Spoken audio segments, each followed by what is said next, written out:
नमो अरहन्ताणं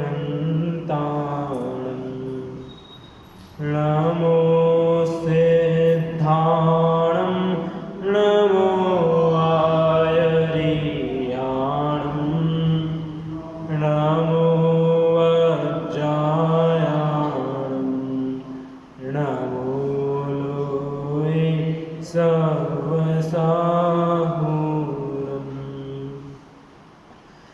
मङ्गलं भगवान् वीरो मङ्गलं गौतमो गणी मङ्गलं कुन्दकुन्दाद्यो जैनधर्मोऽस्तु मङ्गलम् सर्वमङ्गलमाङ्गल्यं सर्वकल्याणकारकं प्रधानं सर्वधर्माणां जैनं जयतु शासनम् जैनं जयतु शासनम् वन्दितु सर्वसिद्धे ध्रुवमचलमनोभवं गतिं पते वोच्छामि समयपाहुण मेणमोऽसुध केवली वणिदम् मंगलमय मंगलकरं वीतराग विज्ञान नमो ताहि जाते भय अरहंतादि महा करि मंगल करियो मां ग्रंथ करण को काज जाते मिले समाज सब पावे निज कलराज।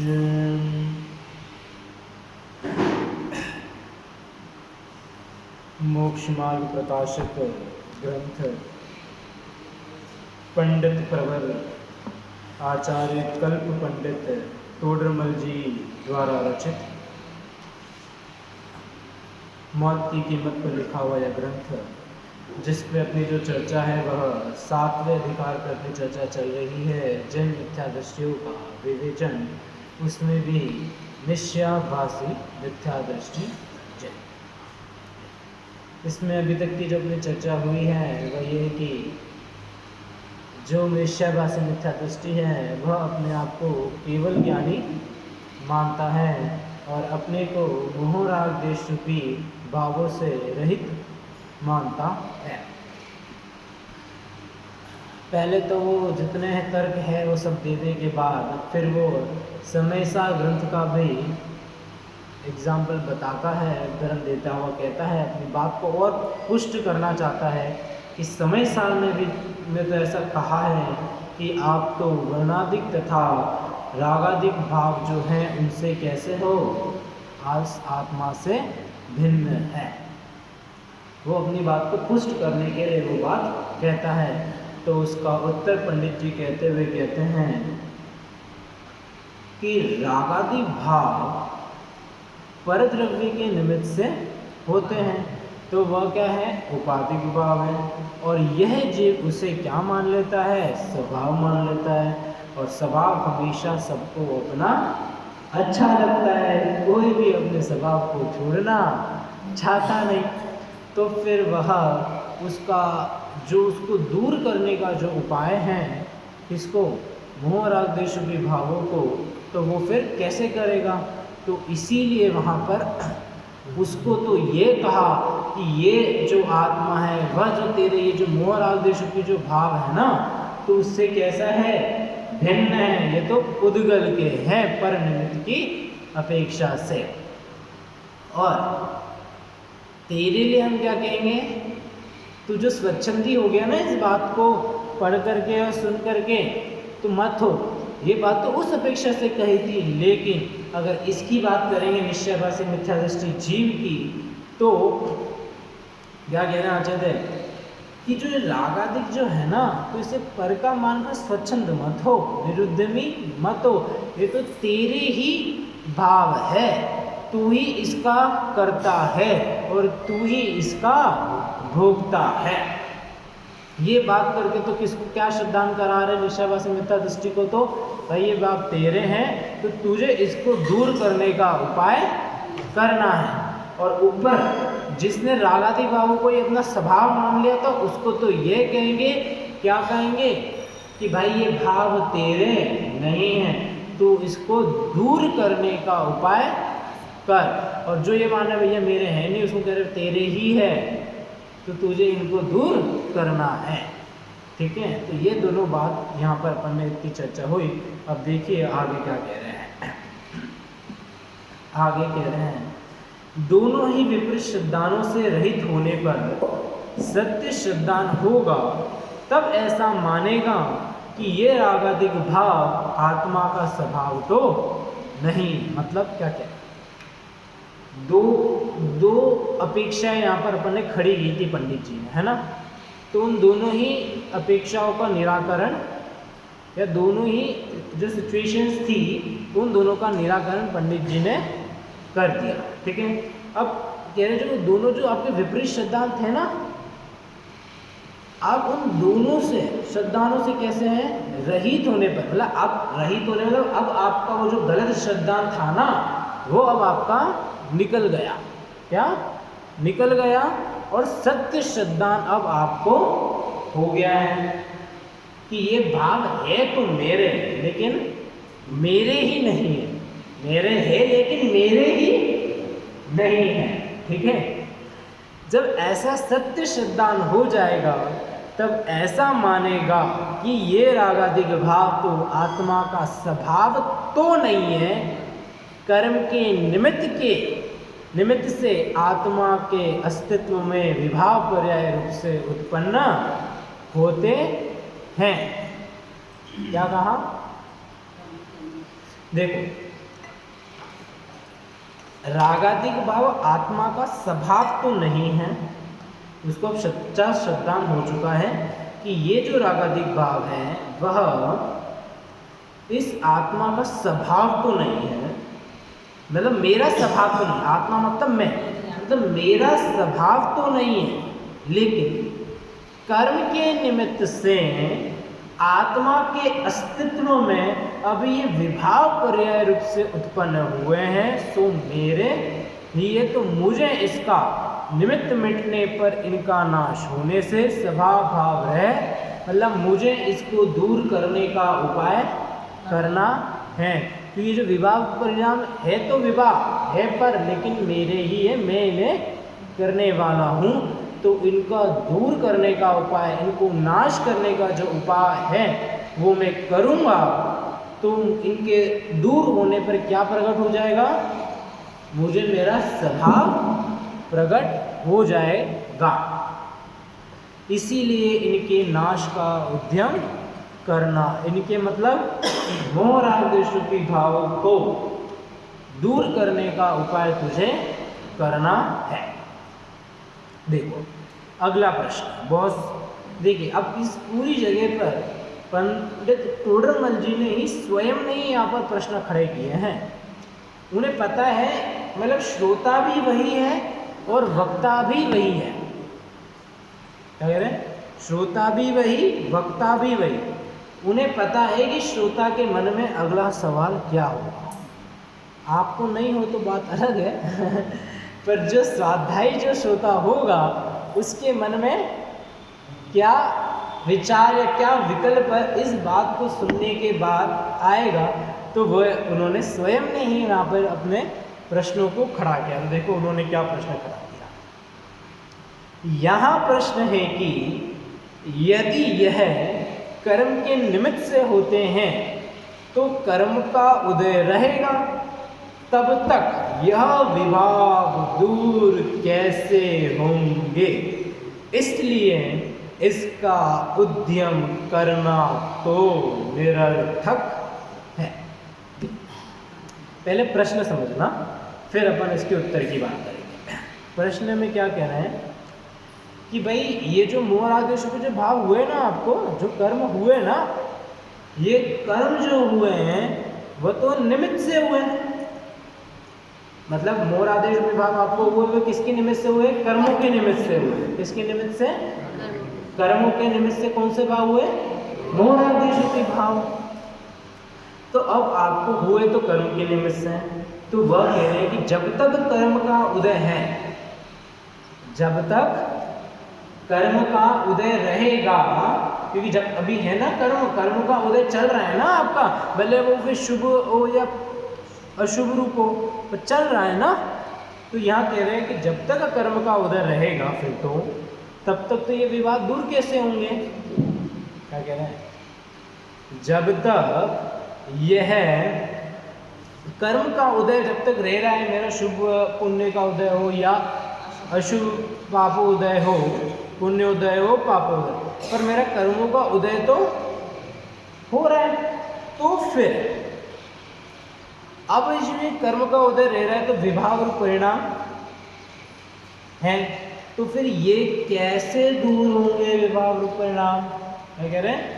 ये विभाग रूप जो परिणाम है वो कैसे दूर हो? क्योंकि उदय चल रहा है तो फिर मेरे को उदय के कारण हो रहे ना, तो फिर ये दूर कैसे हो? तो और फिर ये इसीलिए इसका उद्यम करना तो निरर्थक है।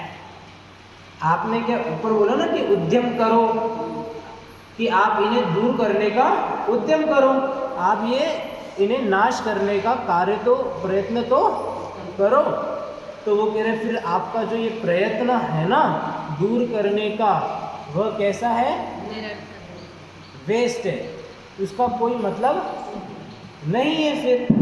तो देखो क्या कह रहे हैं, उत्तर सुनना है ना, उत्तर बहुत ही सुंदर दे रखा है। एक कार्य होने में अनेक कारण चाहिए, उनमें जो कारण बुद्धिपूर्वक कहो उन्हें तो उद्यम करके मिलाए, और जो अबुद्धिपूर्वक कारण स्वयमेव मिले तब कार्य सिद्धि होती है।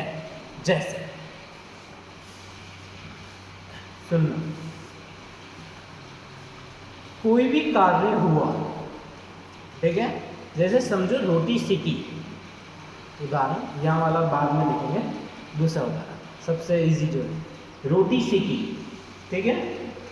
रोटी सीखने में कितने सारे कारण निमित्त हैं? बहुत सारे निमित्त हैं।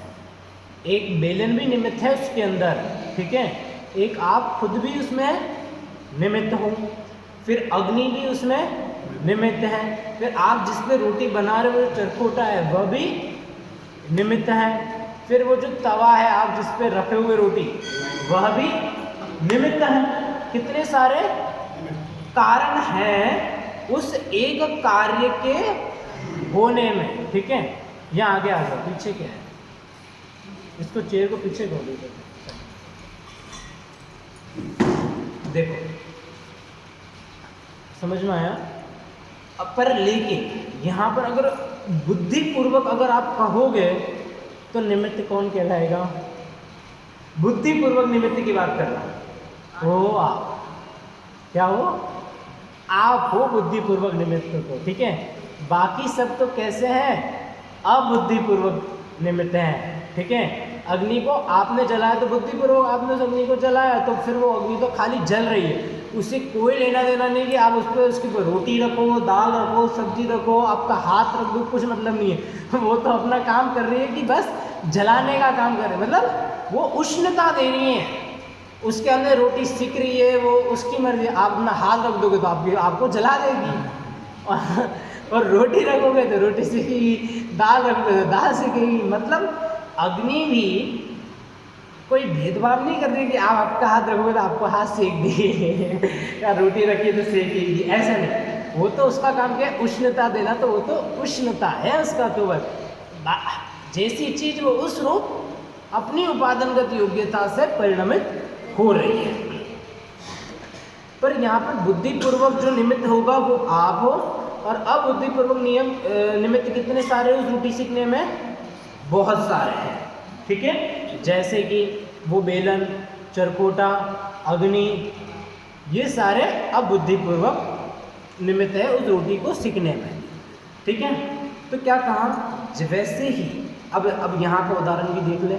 ठीक है, यहाँ क्या उदाहरण दिया है, यहाँ उदाहरण दे रहे हैं कि जैसे पुत्र होने का कारण, पुत्र या पुत्री भी, ठीक है, पुत्र और पुत्री होने का कारण बुद्धिपूर्वक तो विवाह आदि करना है। विवाह आदि मतलब विवाह आदि सब है, ठीक है, विवाह आदि करना है। और अबुद्धिपूर्वक भवितव्य है। क्या कह रहे हैं, अबुद्धिपूर्वक तो कैसा है, भवितव्य है। आपने सारे प्रोसेस हो गए विवाह आदि वगैरह, पर अब बच्चा होगा नहीं होगा वो भवितव्य के आदि है। कुछ भी हो सकता है उसके बीच में, उसके बीच में 9 मंथ से कुछ भी हो सकता है। आपने ऐसा कुछ खा लिया या आप गिर गए, ऐसा कुछ भी हो सकती है। तो अब बच्चा होना भवितव्य के अधीन है। देखो क्या कह रहे हैं, वहाँ पुत्र का अर्थी विवाह आदि तो उद्यम करे। मतलब क्या कह रहे हैं, जो पुत्र का अर्थी मतलब प्रयोजन, पुत्र का आपका जो प्रयोजन है ना, जो पुत्र रूप जो कार्य होना है, वह विवाह आदि के लिए तो वो उद्यम करता है, वो प्रयत्न करता है, लेकिन भवितव्य स्वयं हो तब पुत्र होगा।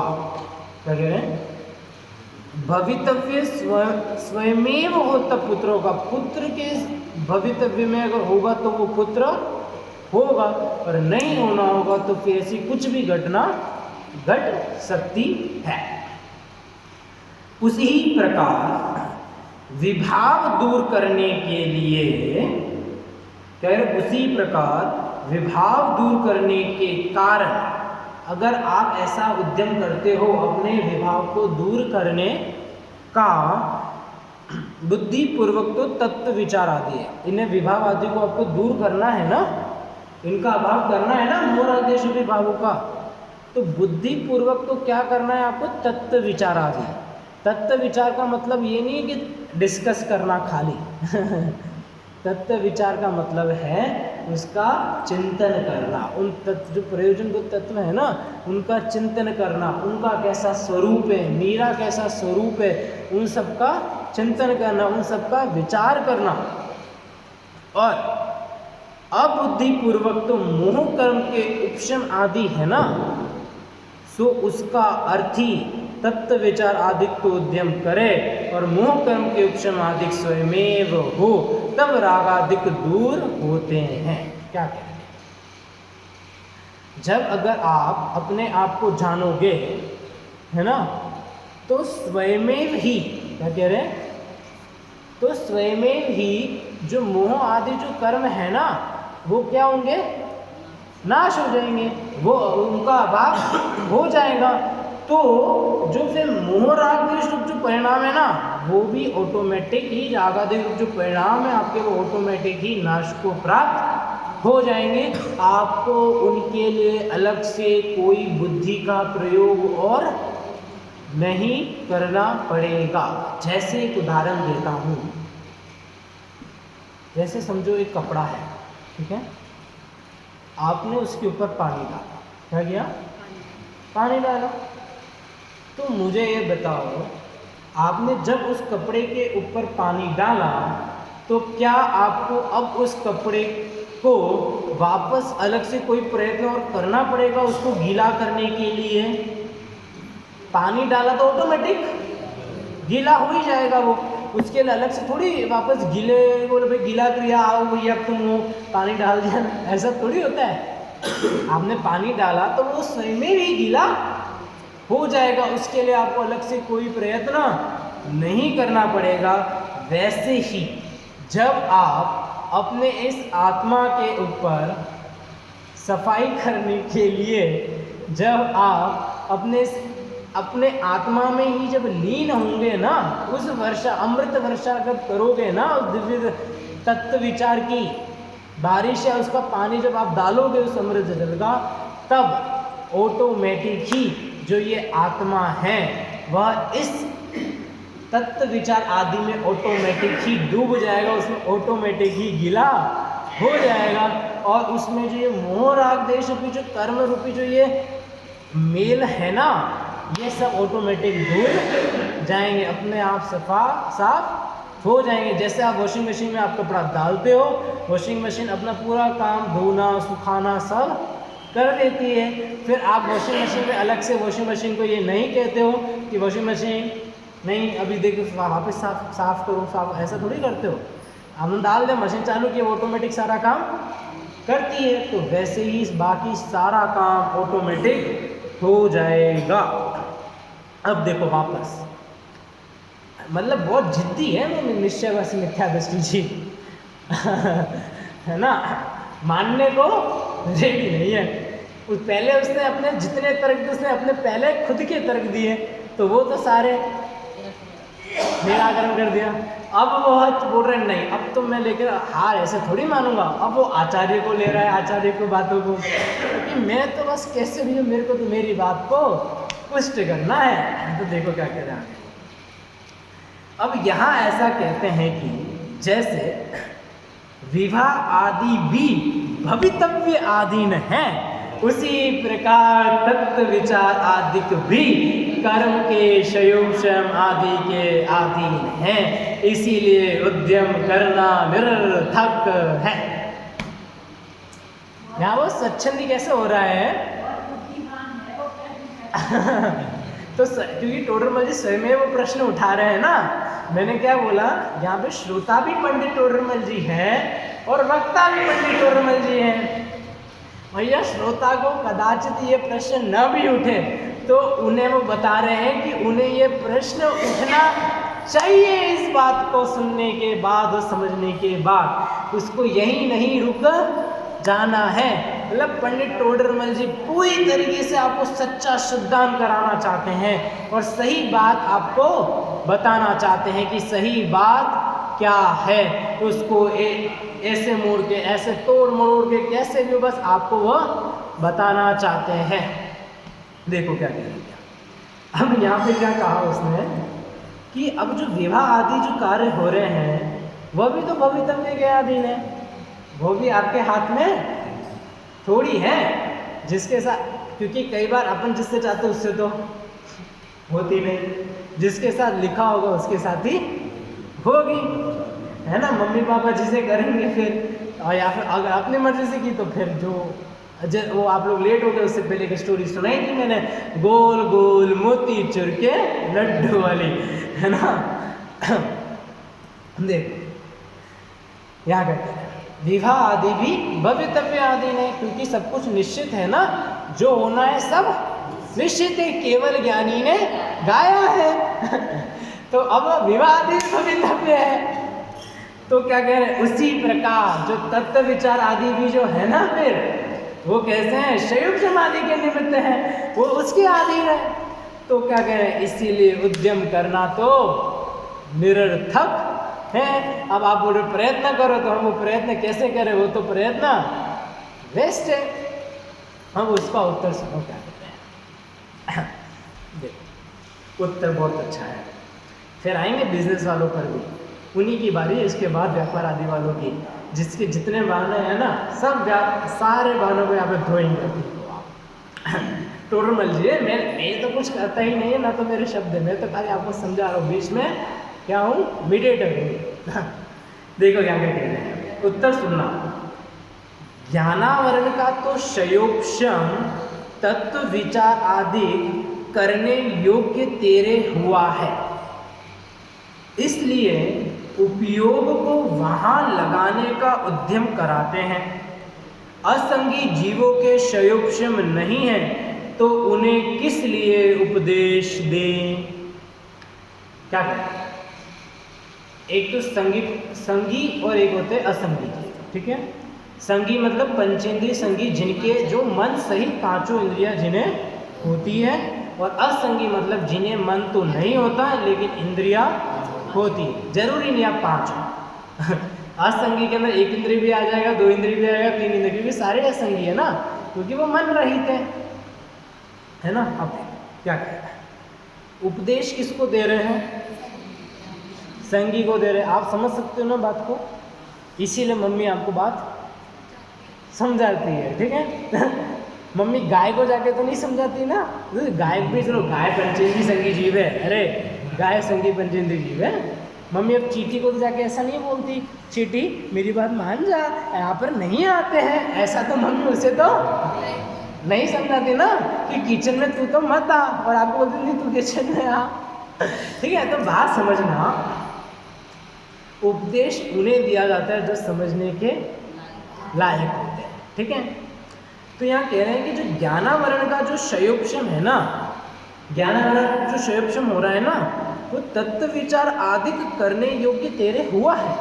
मतलब तुझे इतना क्षयोपशम है ज्ञानावरण का कि तू तत्व विचार आदि कर सके, तू उसका उद्यम कर सके, तुझ में इतनी शक्ति है और तू उस बात को समझने की काबिलियत रखता है, तू उस बात को समझ सकता है।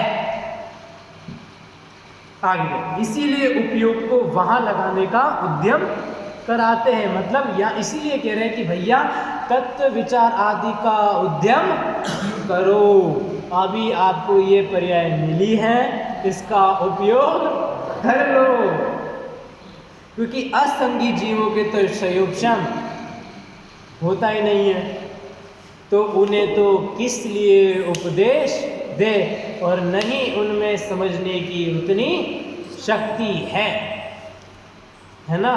तो उन्हें उपदेश हम देते नहीं, तुझे उपदेश इसीलिए दे रहे हैं कि भाई तू उस बात को समझ सकता है, तो तू उस बात को समझ और तत्व विचार आदि रूप कार्य कर।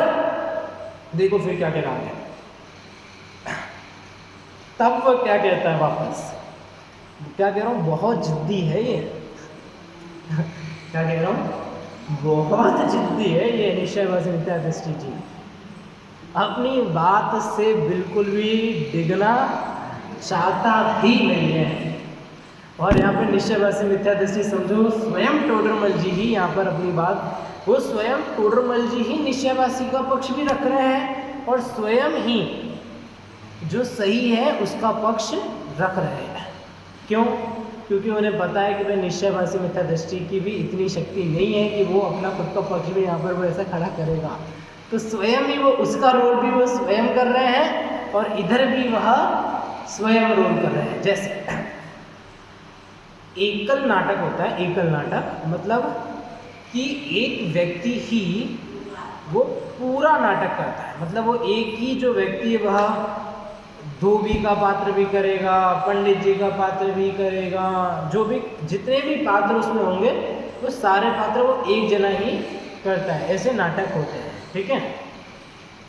जैसे वो वैसे ही यहाँ पर पंडित टोडरमल जी ने है ना एकल नाटक के रूप में ये लिखा है, निश्चयवासी का रोल भी वो स्वयं बोलते हैं, लिखते हैं, और पंडित जी का जो रोल है, जो कार्य है, वो भी स्वयं करते हैं,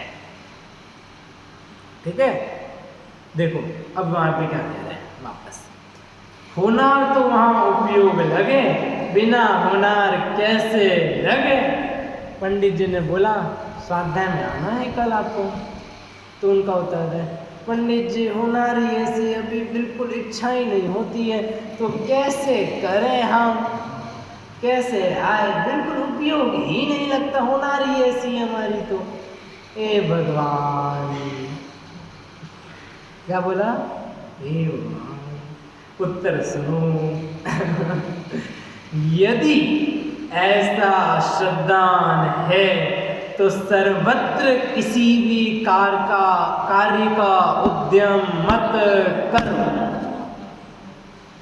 यहाँ तो तू ऐसा कह रहे हैं कि पंडित जी मेरी होनार ऐसी है नहीं, मेरी भव्य तबियत अभी आई नहीं है, तो मैं अभी ये धर्म वगैरह नहीं कर सकता, है ना। जब होनार होगी तब मैं ऑटोमेटिक हो जाएगी मेरी। तो यहाँ कह रहे भैया तो फिर हर कार्य में ऐसा करना, भूख लगती है ना तो खाना उठा के ऐसे क्यों खा रहा है,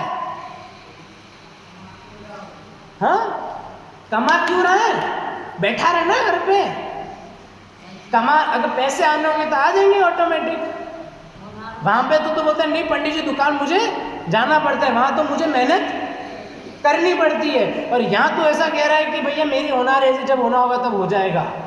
क्यों भैया ऐसी पार्शलिटी क्यों, ऐसा भेदभाव क्यों? हाँ, जबकि जो कमाई आपको वह कार्य नहीं देगा, बिजनेस व्यापार आदि आपको वह कमाई नहीं देगा जो कमाई यह देगी।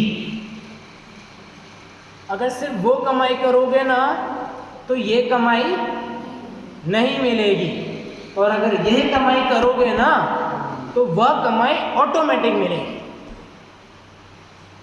सुनना क्या कह रहा हूं, अगर वो कमाई करने में रहे तो ये कमाई मूलभूत जो कमाई है वो आपकी छूट जाएगी। और अगर यह कमाई करोगे, तत्व विचार की कमाई करोगे, तो वह कमाई तो आपको ऑटोमेटिक मिल जाएगी। और सुनो, जब अगर आपने सम्यक दर्शन रूपी कमाई को पा लिया ना, फिर बताता हूं ये जो अभी आप जिस कमाई में अभी लगे हुए ना, ये तो एकदम तुच्छ भाषित होती है। नारायण की संपदा वैभव देखो, प्रतिनारायण की वैभव देखो, आप कामदेव का वैभव देखो, तीर्थंकर का वैभव देखो, चक्रवर्ती का वैभव देखो, ऐसा ठाट बाट ऐसा वैभव मिलेगा अगर आप इस तत्व विचार की कमाई करते हो तो। और अगर उस कमाई में रहे ना तो अभी तो थोड़ा मिल जाएगा जो आपने पहले जो पुण्य किया है उसका, पर अगले भव में भी उसके बाद है ना कुछ नहीं मिलने वाला। फिर ये तो वैसे ही नहीं मिलना फिर वो भी नहीं मिल रहा है, क्या बोला, ये तो वैसे ही नहीं मिलना, वो भी नहीं मिलेगा फिर आपको। ठीक है, तो प्रयत्न अगर ये कमाई करोगे तो वो कमाई तो ऑटोमेटिक मिल जाएगी, हो जाएगी, पर ये कमाई ज़्यादा जरूरी है। ठीक है, देखो आगे जाके, तू खान पान व्यापार आदि का तो उद्यम करता है और यहाँ हुनर बतला रहा है। देखो किसी भी कार्य को होने में 5 संभाय लगते हैं। क्या बोल रहे हैं, देखो किसी भी कार्य को होने में कितने संभाय जरूरी है, 5 संभाय। कौन कौन से हैं, कोई उम्मीदवार? हाँ चलो, निमित्त, पुरुषार्थ, कालब्धि और भविष्य, 5। ठीक है, स्वभाव, भवितव्य नहीं, भाव, भवितव्य मतलब होना। ठीक है, भाव। किसी भी कार्य को होने में 5 संभव होते हैं। वैसे तो 2 है, उपादान और निमित्त, और उपादान को 4 में और बांटा। ठीक है, कौन सा? एक तो निमित्त, कोई भी कार्य होगा तो इसमें निमित्त होगा ही होगा, अगर निमित्त नहीं होगा तो कार्य भी नहीं होगा। ठीक है, जैसे उदाहरण चलो बाद में देखो, पहले 5 संभाय के नाम सुन लो। 5 संभाय होते हैं। ठीक है, निमित्त, फिर उपादान। उपादान को बोलो 4 में बांट दिया, उपादान को 4 में बांट देते हैं। किसको, कौन से 4 में? हुनर, कालब्धि, भाव और पुरुषार्थ। ठीक है, 4 निमित्त हो गया। अब अगले 4 कौन से बच्चे? पुरुषार्थ, होनहार, कालब्धि और भाव। भाव किसके लिए लेते हैं मैं बताता हूँ। भाव इसीलिए होता है कि भाई समझो, जैसे ये जो माइक है, इसमें अगर बोलने जितना जैसा स्वभाव होगा ही नहीं तो वह कार्य ये कैसे करेगा। ठीक है, इसीलिए कहा कि भाव शब्दों को भी इसीलिए लिया कि भाई इसमें वो चीज़ होनी भी चाहिए, वो काबिलियत इसमें होनी चाहिए, वो शक्ति, वो भाव, वो गुण इसमें होना चाहिए। अब सुनो, निमित्त जैसे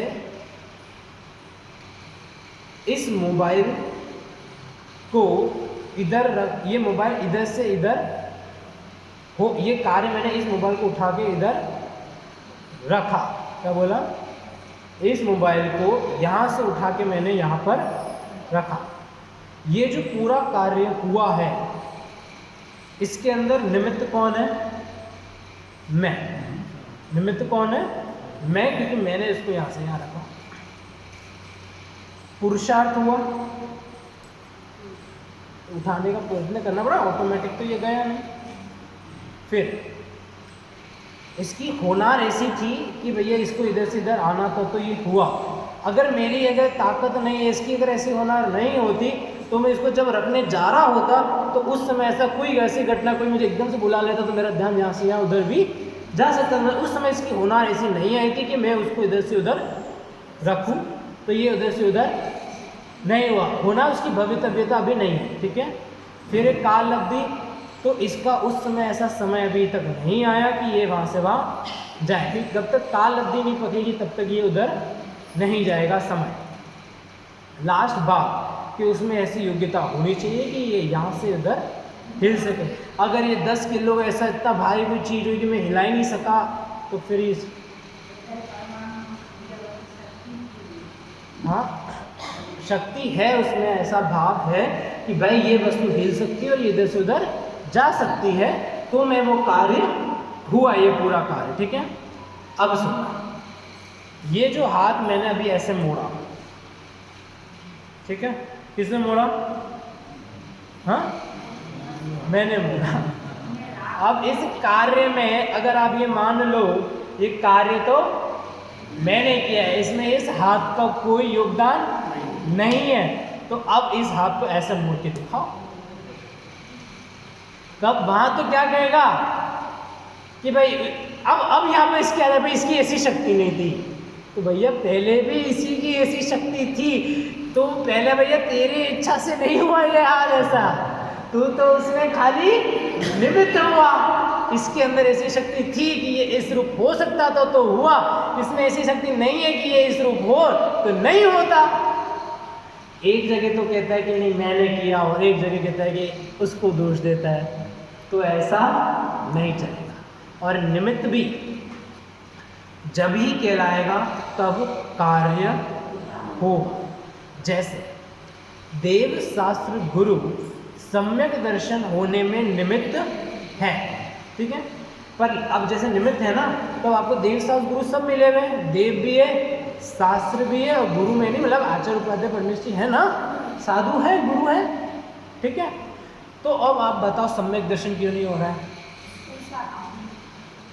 अरे नहीं, एक बात मतलब निमित्त कि ये कहना चाहता हूँ कि निमित्त आप कह रहे हो ना, तो ये निमित्त भी निमित्त जब नाम पाएंगे जब आपको सम्यक दर्शन होगा।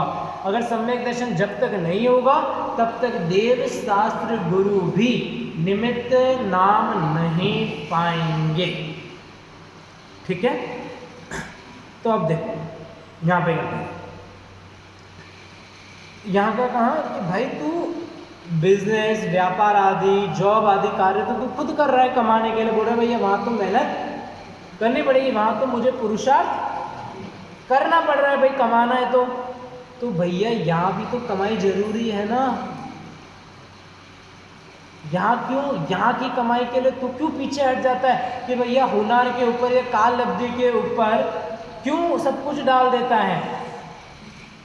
अगर देख, जैसे अगर कोई व्यक्ति यहाँ तो ये कार्य करे और वहाँ पर दूसरा कार्य करे, तो आप उसे क्या बोलोगे, ये दोगलापन है, क्या बोलोगे? मतलब भाई ये आदमी सही नहीं है, यहाँ तो ऐसा करता है, यहाँ तो ऐसे करता है, या तो सभी जगह समान रहे, पर यहाँ ऐसा और यहाँ ऐसा क्यों भैया, भिन्न भिन्न भेदभाव क्यों? जैसे कोई टीचर है, इसको तो बहुत अच्छे से रखे और इसको थप्पड़ पे थप्पड़ मारे, तो आप क्या बोलोगे, भाई ये तो गलत है ना, या तो भाई उसे भी थप्पड़ मार, या तो उसे भी थप्पड़ मार, या तो सबके साथ अच्छे से व्यवहार करो। पर अपन ऐसा नहीं करते। यहाँ तो भैया प्रयोजन दिख रहा है, अच्छा लग रहा है भाई, इससे तो भैया मेरी फैमिली का है, इससे इसके पापा ओनर है स्कूल के, तो भाई इससे मुझे पैसे भी सैलरी में आ रही है ना, और इससे तो मुझे कोई मतलब नहीं है, वैसे भी गरीब है, इससे क्या लेना, लो मारो इसको तो थप्पड़। तो भैया ऐसा नहीं चलेगा पक्षपात। या तो इसको भी जो गलती इसने की, ये जब ये गलती करे तो इसको भी सेम थप्पड़ मारो, या तो इसको भी मत मारो। ठीक है, करना है तो कार्य दोनों जगह। व्यापार आदि में भी ये मानकर छोड़ दो, दुकान सब बंद कर दो, कोई दुकान आदि करने की कोई आवश्यकता नहीं, आज से दुकान बंद, पैसे आने होंगे तो आएंगे, नहीं आने तो मत आए। ठीक है ना। या तो वहाँ भी ऐसा करो, बट अपन वहाँ तो क्या करते हैं, भूख लगती है तो चलो भाई सामने वाला उठा के खाना ऑटोमेटिक मशीन लगा दी, आजकल तो सब ऑटोमेटिक मशीन है तो यहाँ पर लाके भी खाना आपको रख दिया जाएगा। पर भैया लास्ट में चबाना तो स्वयं को ही पड़ेगा ठीक है, वो अब वो नीचे तो सोने नहीं जाएगा ना। तो वैसे ही यहाँ भी तुझे अगर सुखी होना है ना, तो भैया तत्व विचार आदि रूप चबाना तो तुझे तत्व विचार लाके तेरे को घर में, तेरे घर में टीवी पे सुना के सब दे देंगे, पंडित जी तेरे कानों में आके कह देंगे, पर भैया उसके आगे का जो कार्य है, उस तत्व विचार आदि का जो चिंतन जो करना है, उसको फिर जो चबाने का जो कार्य है ना, वो तो तुझे स्वयं को ही करना पड़ेगा। उसके लिए कोई दूसरा उसमें कुछ भी योगदान नहीं दे सकता है। तो यहाँ वही कह रहे हैं कि भाई, और फिर इससे मालूम होता है कि तेरा अनुराग हाँ नहीं है, और मानादिक से ऐसी झूठी बातें बनाता है। मतलब तू ये कार्य करना ही नहीं चाहता, मतलब तुझे इस धर्म के प्रति, तत्व विचार के प्रति तुझे अनुराग नहीं है, तुझे इस जैन धर्म की महिमा नहीं है, तुझे ये बात सुननी ही नहीं है। तू तो अपनी मान कषाय का खाली पोषण करने के लिए क्या कर रहा है, झूठी बातें बना रहा है, और सब झूठी बातें शास्त्रों का बस पढ़ के तूने छोड़ के, पर अपनी बातों को पुष्ट करने के लिए तूने ये सब चीज़ें पढ़ी है, और ये सब कार्य तू कर रहा है। और लास्ट में इस प्रकार जो रागादिक होते हुए आत्मा को उनसे रहित मानते हैं, उन्हें मिथ्या दृष्टि जानना। क्या कह रहे हैं, इस प्रकार जो भी ये कह रहे हैं कि भैया मोह राग देश परिणाम तो मेरे नहीं है, कौन कह रहा है ये बात, निश्चयवासी मिथ्यादर्शी जी क्या कह रहे हैं कि ये रागादिक तो मेरे है नहीं, मैं तो उनसे रहित हूँ, मैं तो उनसे भिन्न हूँ। तो उन्हें तुम क्या जानना है, उन्हें निश्चयभासी मिथ्या दृष्टि जी जैन जी, जैन बोले है ना, जैनों की बात चल रही है ना, अजैनों की बात थोड़ी चल रही है। तो ये समझ लेना, ये जैन अजैन ही होगा, ये जैन अजैन ही होगा। क्या कह रहे, उन्हें आप निश्चयभासी मिथ्या दृष्टि जैन, जो अजैन है ऐसा जानना। ठीक है ठीक है, समझ गए ना, जो जैन वो क्या है, जो अजैन है उसे जानना। क्यों, क्योंकि जैन की परिभाषा क्या है, जो जिन आज्ञा को माने सो जैन। तो जिन आज्ञा क्या कह रही है, तत्व विचार आदि करने के लिए, जो तू कर नहीं रहा, तो उसके लिए प्रयत्न भी नहीं करना चाह रहा है।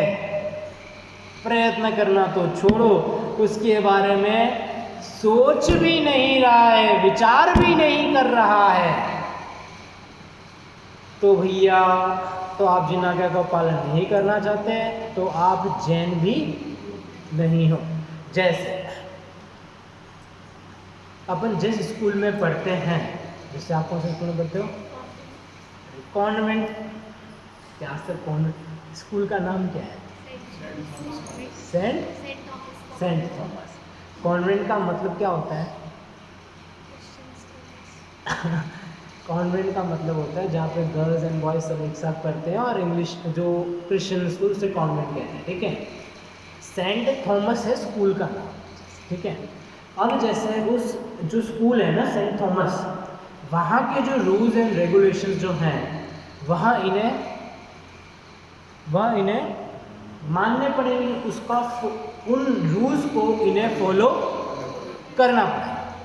अगर ये उन रूल्स को फॉलो नहीं करते हैं तो ये फिर उस स्कूल में भी पढ़ नहीं सकते, मतलब ये फिर उस स्कूल के लोग ही, बच्चे ही नहीं हो, ठीक है। इनको उस स्कूल का बच्चा कब कहा जाएगा?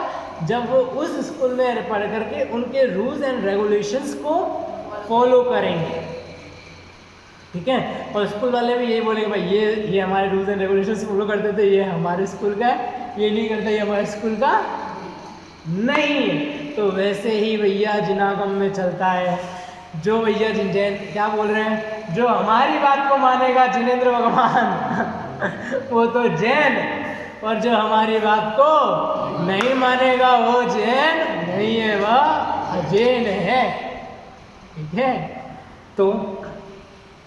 तो आप भी जो टोडरमल जी जो बात यहाँ कहना चाहते हैं कि भाई जो ये मोह राग द्वेष रूपी जो भाव हैं वह तेरे हैं, तू इनका करता है, तू इनका भुगता है, तो तुझे इनको दूर करने का उपाय तुझे करना चाहिए है।